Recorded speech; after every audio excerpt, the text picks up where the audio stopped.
السلام عليكم، مساء الخير. كيف حالكم؟ شخباركم؟ الآن أبي أسوي بيتزا ما شاء الله طلياني، نص كفتة ونص تونة.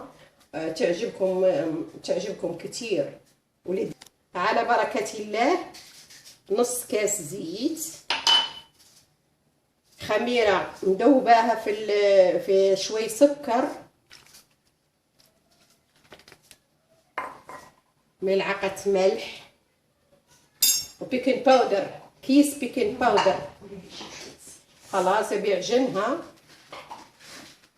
اعجن الجميع كده، وازيد شويه حليب لما تصير العجين رخو.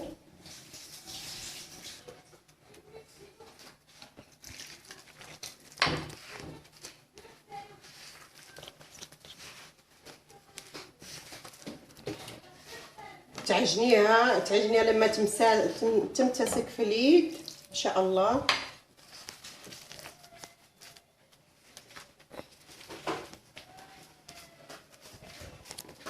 وتصير عجين رخوة، لا هي تقيلة ولا هي رخوة.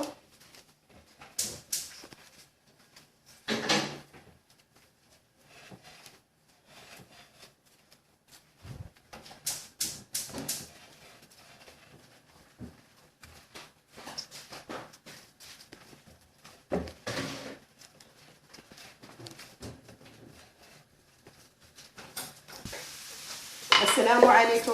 الآن عدنا علشان أسوي العجين في المول علشان يخمر، وبعدين أسويها خلاص كده. أسوي شوية زيت علشان ما يلتصق السلوفان.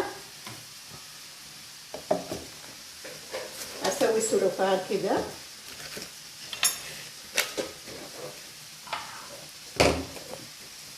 خلاص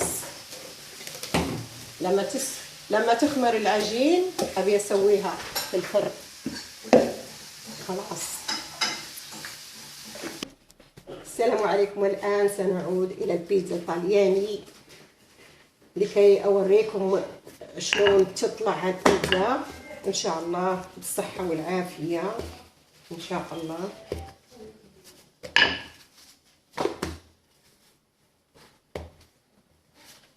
الآن أرقق العجين بالمرقاق، وبعدين تقطعه بالمقطع.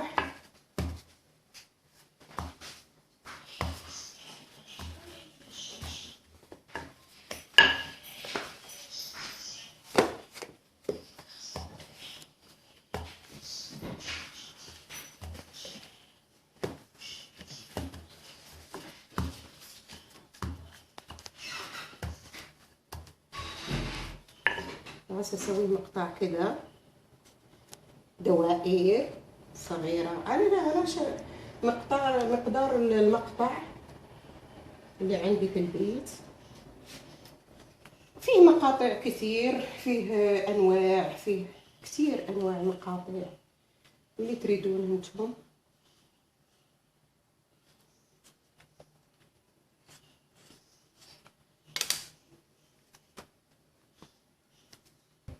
أسوي شوية زيت في القلاية علشان ما تلتصق العجين. أسويها بالشيكة كده. خلاص. وأزين، أحط دوائر البيتزا، أحطهم في الصينية حق الفرن.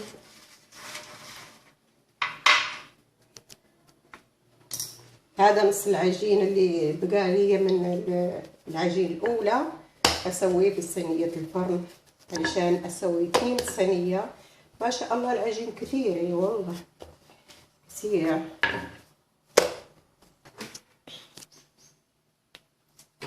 أسوي الصينية الثانية، أسوي فيها شوية زيت علشان ما تلصق العجين، عشان العجين كثيرة ما شاء الله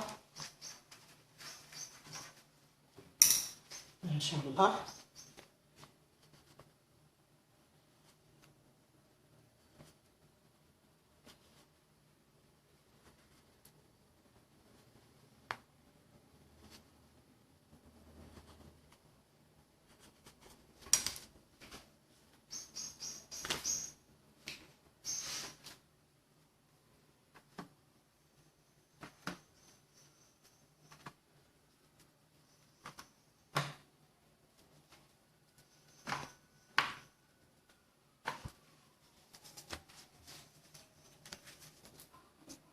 والآن هذه الخطة الأخيرة من العجين. خلاص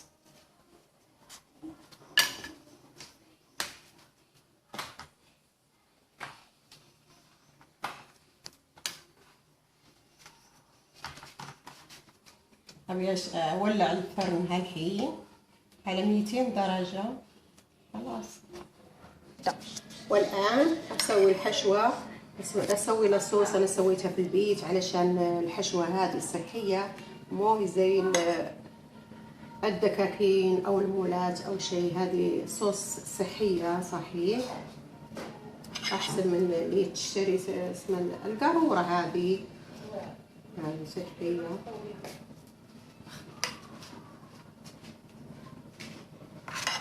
هذا الصوص بالبندورة والصلصة بس، وشوية ملح وشوية زيت بس، هذا تكون أزين.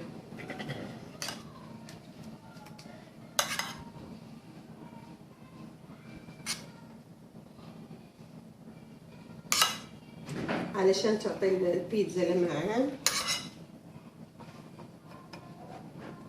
أنا دائما في البيت أزين الحشوة حق الصوص، أزينها في البيت، ما أشتري حاجات هذه المولات ولا شيء.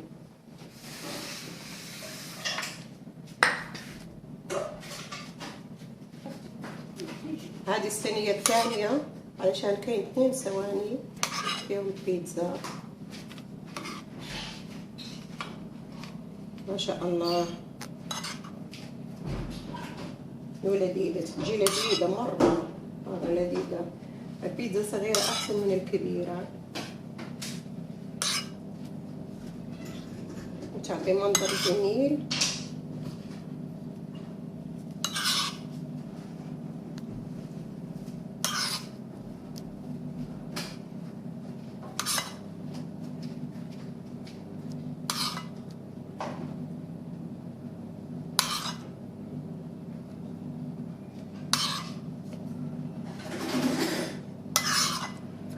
وتسويها في الوسط مو بالجانب ولا شيء. هذه حق التونة،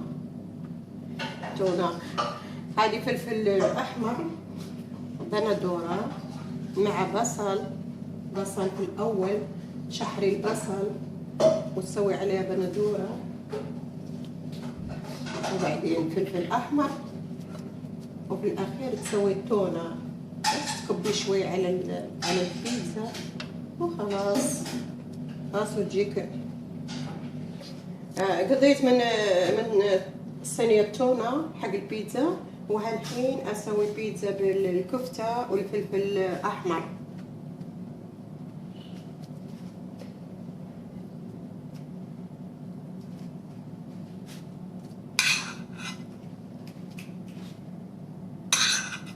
هذه بالفلفل الأحمر والكفتة تجي ما شاء الله زين ما شاء الله. هالحين أسوي شوية زعتر فوق البيتزا علشان يعطي طعم ما شاء الله، يكون زين، يكون روعة.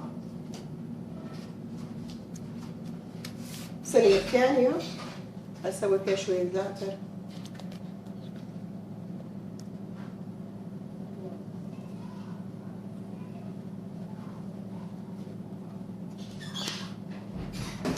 الحين اسوي الصينيه الاولى حق التونه والثانيه حق الكفته ما شاء الله، والفرن على 200 درجه. هذه اللمسه الاخيره للبيتزا، ان شاء الله بالصحه والسلامه والعافيه. هذه. وشكرا حبايبي، شكرا على المشاهده، شكرا.